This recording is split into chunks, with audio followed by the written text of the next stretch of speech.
અને આજે એ જ કલમ મને માઇક સુધી પહોંચાડી ગઈ છે. તો ચાલો હવે તમારી સાથે શરૂ કરીએ મારી માઇકની સફર. તો રેડી છો ને? Yes. રાતના 2 વાગે હું પાણી પીવા માટે રસોડામાં ગઈ ને ત્યાં જ મારું ધ્યાન ઘરના મુખ્ય દરવાજામાંથી છાના પગલે પ્રવેશી રહેલા અભય પર પડ્યું. આ કઈ સમય છે ઘરે આવવાનો? ઘડિયાળમાં જોતો કેટલા વાગ્યા છે? આમ આવારા મિત્રો સાથે મોડી રાત સુધી ફર્યા કરવું તને શોભતું નથી અભય? મારા મોટા દીકરા અભયને મોડી રાત્રે ઘરે આવવા બદલ ટોકતા મેં જરા ઊંચા અવાજે કહ્યું, પણ મારી વાતની તો જાણીને કઈ અસર જ ન થતી હોય એમ એણે મને જવાબ આપ્યો, મમ્મી પ્લીઝ યાર, તું તારું ભાષણ ફરી શરૂ નહીં કરીશ. માં છું તારી, જે કહું છું ને તારા સારા માટે કહું છું. મેં ફરી જરા કડક અવાજે કહ્યું, પણ એ તો જાણે કઈ સાંભળતો જ ન હોય એમ એના રૂમ તરફ ચાલવા લાગ્યો. હું પણ એની પાછળ પાછળ એના રૂમ સુધી દોડાઈ, પણ હું એના રૂમમાં પગ મૂકું એ પહેલા જ મને બહુ ઊંઘ આવે છે કઈ એણે રૂમનો દરવાજો મારા મોઢા પર પટકી દીધો. હોઠે આવેલા મારા શબ્દો હું ગળી ગઈ. આવું કઈ પહેલી વાર નહોતું બન્યું. અભયનું વર્તન દિવસે ને દિવસે તોછડું થતું જતું હતું અને મને આ જ વાતની ચિંતા થઈ રહી હતી. એક માં તરીકે મારા દીકરાની મને ચિંતા થાય એ વાત બહુ સ્વાભાવિક છે, પણ આજના યુવાનો આ જ દિશામાં તો વળી રહ્યા છે. મોડે સુધી જાગવું, સવારે મોડા ઉઠવું, ગમે ત્યારે ખાવું, ગમે ત્યારે નાહવું અને મન ફાવે ત્યાં મિત્રો સાથે ફરવું, સિગરેટો ફૂંકવી અને આવા તો કઈ કેટલાય વ્યસનો એમના જીવનમાં ઘર કરી ગયા છે. અને જો તમે એમને ટોકો તો તમારી સાથે તો જાણે દુશ્મનાવટ જ થઈ જાય. મારો દીકરો અભય પણ આજના યુવાનના રવાડે ચડી રહ્યો હતો. મેં ક્યાંક સાંભળ્યું હતું કે દીકરો મોટો થાય ને એટલે એનું ધ્યાન જાતે રાખતો થઈ જાય, પણ મને આ જ વાતની ચિંતા હતી કે મારો અભય હવે મોટો થઈ રહ્યો છે. જો એને સમય રહેતા સુધારવામાં નહીં આવે તો બહુ નરસા પરિણામ આવશે. એ રાત્રે અભયની ચિંતામાં મને ઊંઘ જ ના આવી. બીજા દિવસે સવારે ઉઠી હું મારી દિનચર્યામાં પરોવાઈ ગઈ. એક દિવસ હું શાકભાજી લેવા માર્કેટ ગઈ હતી. માર્કેટથી પરત ફરતી હતી ત્યારે મેં જે દ્રશ્ય જોયું ને એ જોઈને મારું હૃદય દ્રવી ઉઠ્યું. સડકના કિનારે બેઠેલા કેટલાક આવારા છોકરાઓ એક રસ્તે ચાલતી છોકરીની છેડતી કરી રહ્યા હતા. એક સ્ત્રી તરીકે મારું લોહી ઉકળી ઉઠ્યું. હું એમને રોકવા ઉતાવળે પગલે એમના તરફ આગળ વધી, પણ થોડેક નજીક જતા જ મેં યુવાનોના ટોળામાં મારા દીકરા અભયને જોયો. અભય પણ એ છોકરીની છેડતી કરી રહ્યો હતો અને એ જોઈ મને આઘાત લાગ્યો. મારા પગ ડગમગી ગયા અને હું 2 ડગલા પાછળ ખસી ગઈ. મને આજે પહેલી વાર અભય મારો દીકરો છે એ વાતની શરમ આવી. મને મારા સંસ્કારો કાચા પડતા દેખાયા અને આ જ ઘડીએ એને એક તમાચો ચોડી દેવાનું મન થયું. પણ એટલામાં જ ત્યાં ઉભેલા કેટલાક લોકો એ છોકરીની મદદે આવ્યા અને એમના ડરથી અભય અને એના મિત્રો ત્યાંથી ફરાર થઈ ગયા. હું ગુસ્સામાં લાલ પીળી થતી ઘરે આવી અને અભયની ઘરે પરત ફરવાની રાહ જોવા લાગી. ધુઆપુઆ થતી હું ઘરમાં આમથી તેમ આંટા મારી રહી હતી અને મારી આ દશા મારો નાનો દીકરો રાહુલ અને મારા પતિ જોઈ રહ્યા હતા. સંપૂર્ણ વાતથી અજાણ બંને જણાના ચહેરા પર ઘણા પ્રશ્નો ડોકાઈ રહ્યા હતા, પણ હાલ હું અભય સિવાય કોઈની સાથે વાત કરવા તૈયાર નથી એ બંને જાણતા હતા અને એટલે જ એ બેમાંથી એકે મને કોઈ સવાલ ન કર્યો. હું ઘડી ઘડિયાળ તરફ તો ઘડી મુખ્ય દરવાજા તરફ જોતી અભયની રાહ જોઈ રહી હતી અને ત્યાં જ અભય ઘરમાં પ્રવેશ્યો. ઓ આવી ગયા લાડ સાહેબ, ડુબાડી આવ્યા મારું નામ. હું લગભગ તાળુકી ઉઠી, પણ એની એને કોઈ અસર ન થઈ. વોટ નોનસેન્સ મોમ, એણે પોતાની એ જ અલ્લડતાથી જવાબ આપ્યો. અજાણ બનવાની કોશિશ ન કરીશ.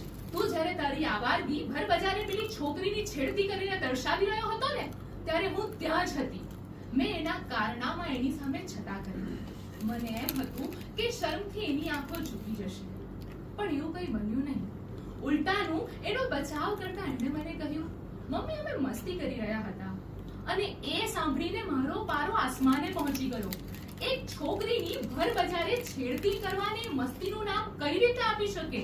આવી રીતે કઈ રીતે છટકી શકે? મારો ગુસ્સો હવે બેકાબુ બની ગયો હતો. મારો હાથ તીવ્ર ગતિથી એના ગાલ તરફ જઈ જ રહ્યો હતો કે ત્યાં જ મારા પતિએ મને રોકતા કહ્યું, આમ જુવાન દીકરા પર હાથ ઉગામવો યોગ્ય નથી, વાત વધારે બગડશે, આપણે એને શાંતિથી સમજાવીશું, હાલ રાત બહુ થઈ ગઈ છે, ચાલ સુઈ જઈએ. અમારી વચ્ચે વાતચીત ચાલુ જ હતી ત્યાં તો અભય એના રૂમમાં ચાલ્યો ગયો અને ધડામ કરતો દરવાજો પટક્યો. આજે ફરી એકવાર હું મારો ગુસ્સો ગળી ગઈ, પણ એ દિવસ પછી અભયની ચિંતા મને વધી ગઈ. આમ ને આમ દિવસો પસાર થઈ ગયા હતા. એકવાર ઘરની સાફ સફાઈ કરતી વખતે મારું ધ્યાન અભયના વિખરાયેલા રૂમ પર પડ્યું. આમ તો એના રૂમમાં જવાની, એના રૂમની કોઈ વસ્તુને અડવાની અમને સખત મનાઈ હતી, પણ હું ક્યારેક એનો રૂમ સાફ કરવા જતી. આજે પણ એની રૂમની સફાઈ કરવા હું એના રૂમમાં દાખલ થઈ. બધી વસ્તુ ઠેકાણે મૂકી, રૂમ વ્યવસ્થિત કરી હું બહાર નીકળવા જ જતી હતી કે ત્યાં જ મારું ધ્યાન એના અધખુલ્લા લેપટોપ પર પડ્યું. ફરી એકવાર એની બેદરકારીની મને ચિંતા થઈ. એ અધખુલ્લા લેપટોપનો પાવર ઓફ કરવા મેં લેપટોપ ઉઘાડ્યું. સ્ક્રીન પર પોઝ થયેલો વિડિયો લેપટોપ ખુલતાની સાથે જ પ્લે થવા લાગ્યો અને સ્ક્રીન પર મેં જે દ્રશ્ય જોયું ને એ જોઈને મારા પગ નીચેથી જમીન ખસી ગઈ. પળવાર માટે મારી સામે અંધકાર છવાઈ ગયો અને મારી આંખોના ખૂણા ભીના થઈ ગયા. હું માથું પકડીને ત્યાં જ ફસડાઈ ગઈ. એક છોકરીની આબરૂના લીરે લીરા કરતો એ વિડિયો જોઈ હું શૂન્ય થઈ ગઈ અને દુષ્કર્મ કરતા યુવાનોમાં મારા દીકરા અભયને જોઈ મને મારા માં હોવા પર આજે શંકા ઉદ્ભવી ઉઠી. પણ થોડી હિંમત કરી મેં વિડિયો જરા ધ્યાનથી જોયો ને તો મને સમજાયું કે આ એ જ છોકરી છે જેની અભય અને એના મિત્રો ભર બજારે છેડતી કરી રહ્યા હતા. મને આજે એના ગાલ સુધી ન પહોંચેલો એ તમાચો યાદ આવી ગયો. કાશ એ દિવસે એને તમાચો જડી દીધો હોત, કાશ એ દિવસે એને એની ભૂલનું ભાન કરાવ્યું હોત તો આજે આમાં છોકરીની જિંદગી બરબાદ ન થઈ હોત. મને મારી જાત પર ગુસ્સો આવવા લાગ્યો, પણ એ સાથે જ મારી અંદર રહેલી મમતાની સામે મારી અંદર રહેલું સ્ત્રીત્વ જીતી ગયું.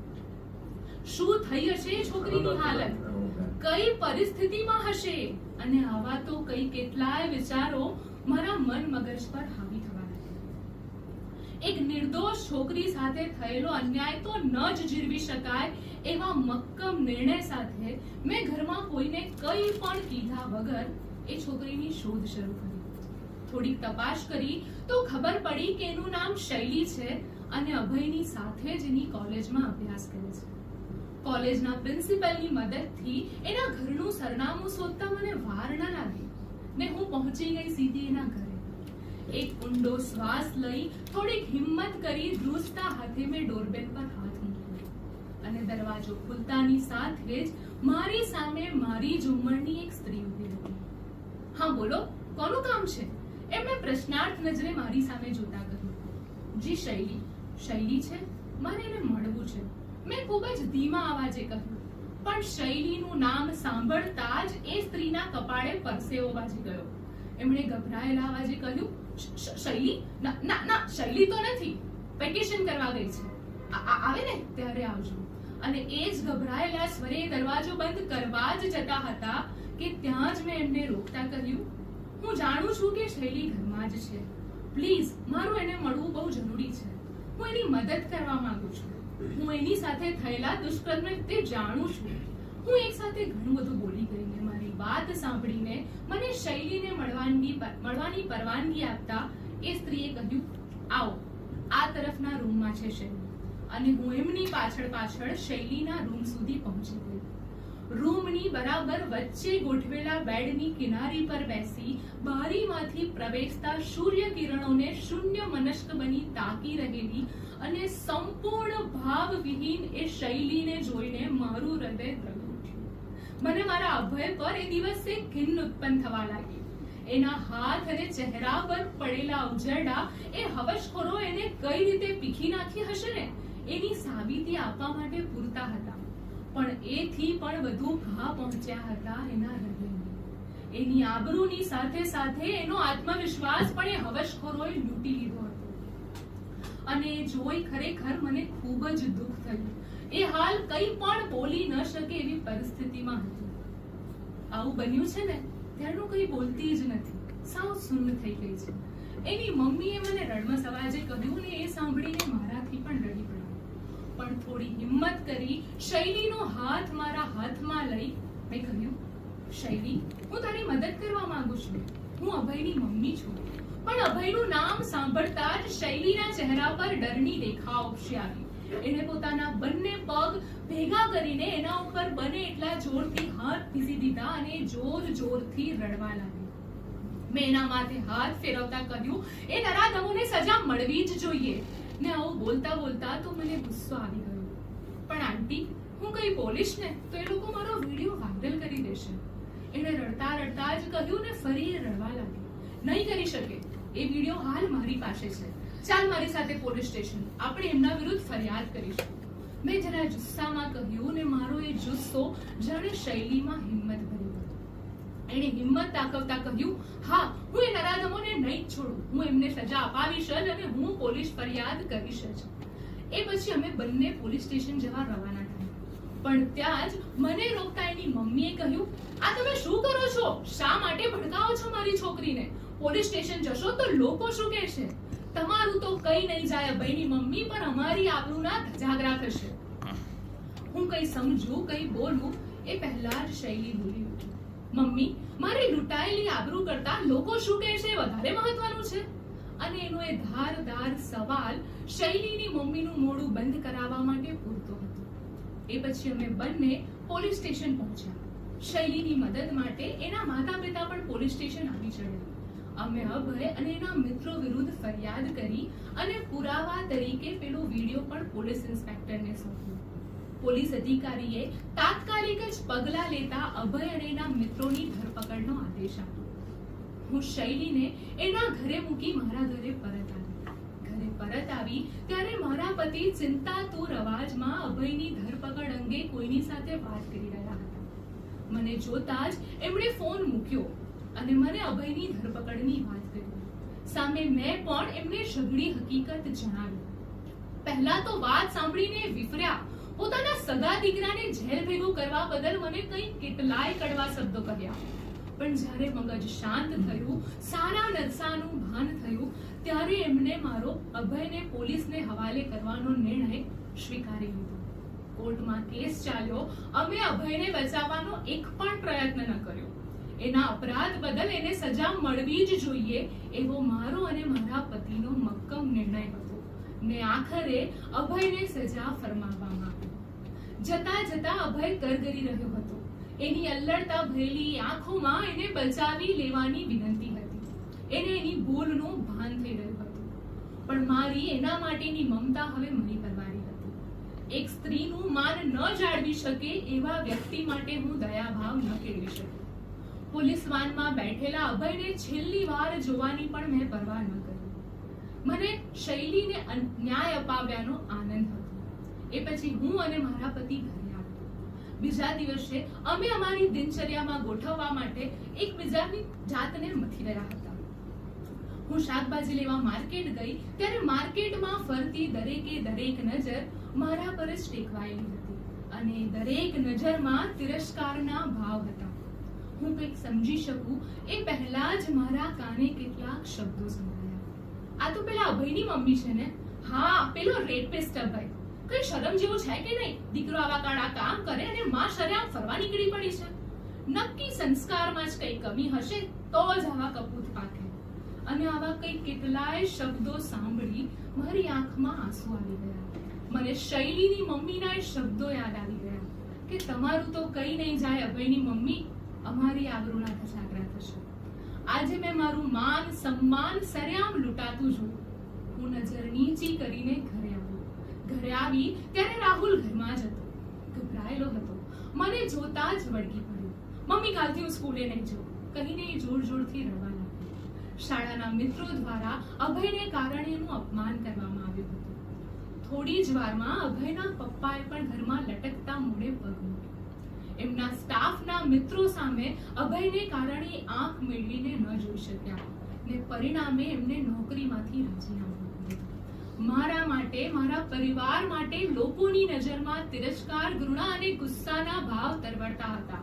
લોકોની નજર ભૂખ્યા વરુની જેમ અમારી પર ત્રાટકી પડતી અને કેટલાય મહેણા ટોહણા અમારે સાંભળવા પડ્યા.